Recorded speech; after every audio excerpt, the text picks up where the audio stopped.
Сәлем достар, Ассалема арнасына қош келдіңіздер. Сіздермен бірге мен Ақжарқын.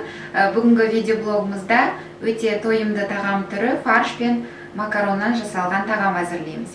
Арнамыздан алыстамаңыздар. Бізге тағамымызға қажетті заттар ең алдымен фарш керек болады. Бұнда 600 грамм сиыр етінен тартып алдым. Және макарон өнімі мынадай түрін алдық. 300 граммдай жетеді. Және 2 қызанағымыз, 2 пиязымыз керек болады.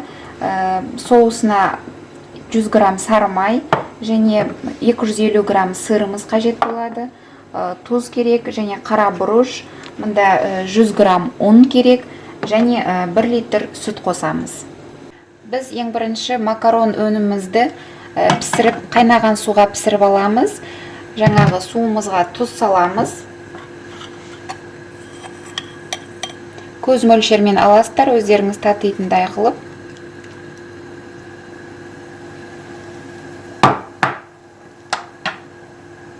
Суымыз қайнағаннан кейін макаронымызды салып, суға пісіріп аламыз. Мінекей суымыз қайнап келе жатыр.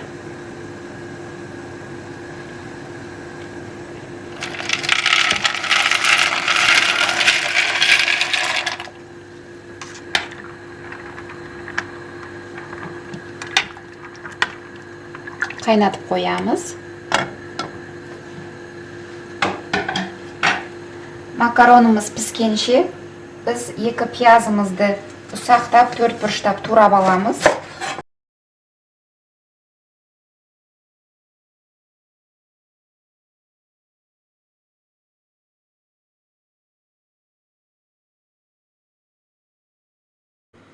Табамызға кішкене сұйық май құйып алдық, қыздырып алдық және енді біз қуырамыз пиязымызды.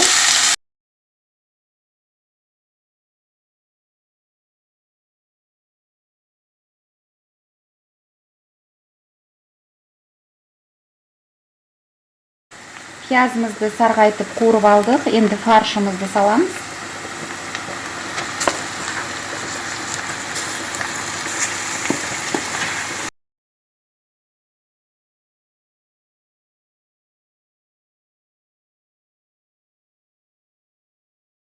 Фаршымызды кішкене қуырып аламыз. Біздің макарон өніміміз пісті. Енді суынан сорғытып аламыз.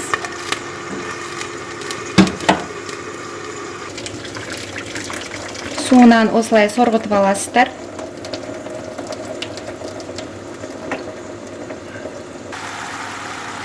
Фаршымыз бен пиязымызды кішкене қуырдық. Енді қызанағымызды саламыз.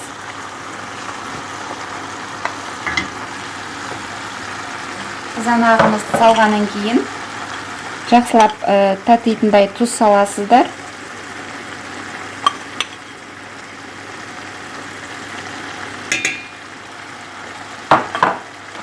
Және қара бұрышымызды саламыз.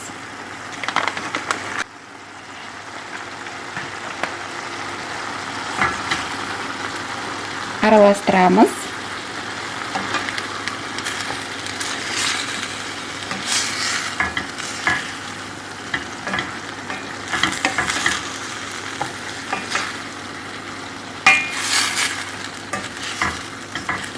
Оттың астын азайтып, 15-20 минутқа бұқтырып қоямыз, қақпағын жауып.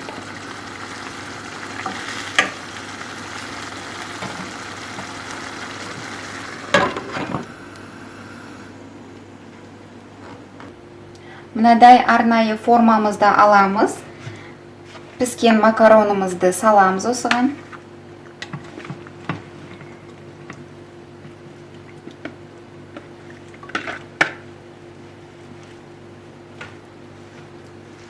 Тегістеп жайып шығамыз ішіне.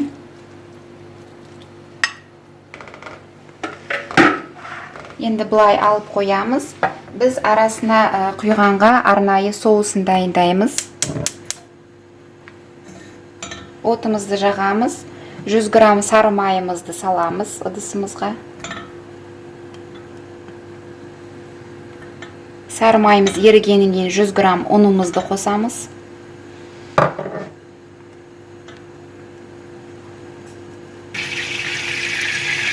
майымызды ерітіп алдық. Енді 100 грамм ұнымызды саламыз.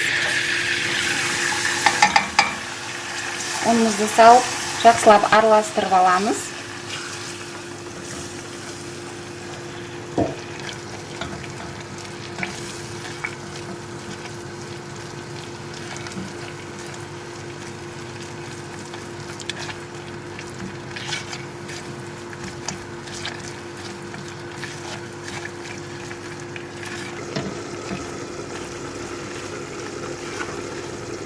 Ұнымыз бен майымызды араластырып алдық. Енді шетінен сүтімізді құя отырып араластырамыз.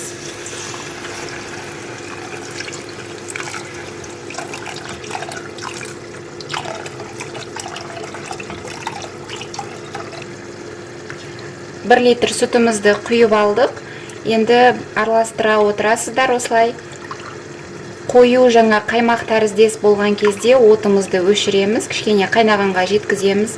Арасында жаңағы ұнымыздың түйіршіктер болмау керек. Осындай соусын дайындап аламыз. Кішкене тұз қосасыздар.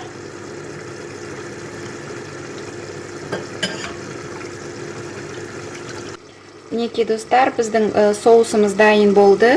Қайнағанға жеткен кезде өзі осындай қоюланады, қаймақ тәріздес. Енді оттан аламыз.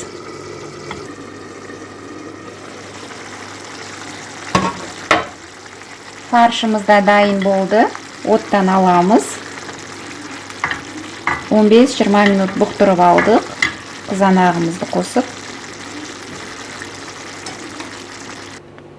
Мінекей достар, біз фаршымызды қорып дайындап алдық. Соусымыз дайын, макаронымыз дайын. Енді біз осы макаронның үстіне соусымыздың жартысын құйып шығамыз.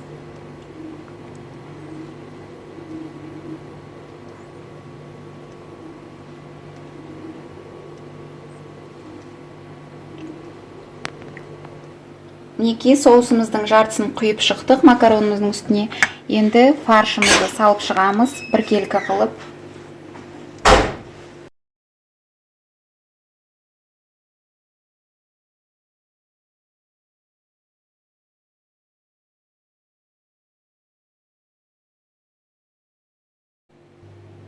Мінекей достар, фаршымызды салып шықтық. Енді фаршымыздың үстіне қалған соусымызды құямыз.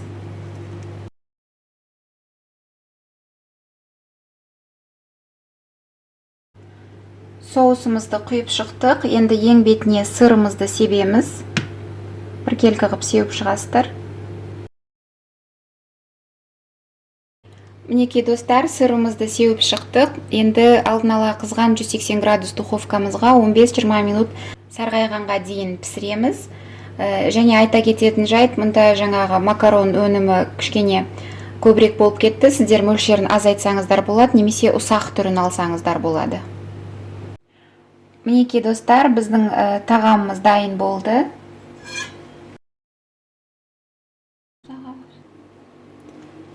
Мінекей достар, бүгінгі біздің тағамымыз дайын болды. Егер рецепт ұнаса, пісіріп көріңіздер. Дәмі өте ерекше, дәмді тағам.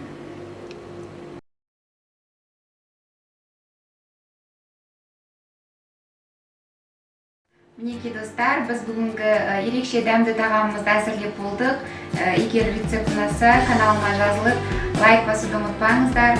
Сау болыңыздар.